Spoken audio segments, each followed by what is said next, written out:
Hey everyone, welcome back with me again in this channel. So on today's tutorial, I'm going to show you how you can upscale your images using Pippit AI. So here I've already opened the Pippit.ai. So before I start, if you want to join Pippit AI, you can just click on the link down below my description box and also the pin command.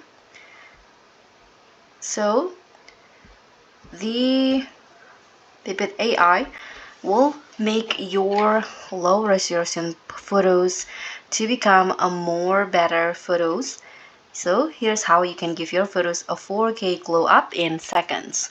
First, you can just go to the image studio in the left side menu and you'll see the options to upscale image under the quick tools section. Click on the upscale images and here you can just choose your photos. For example, I'm going to upload a photo from my device.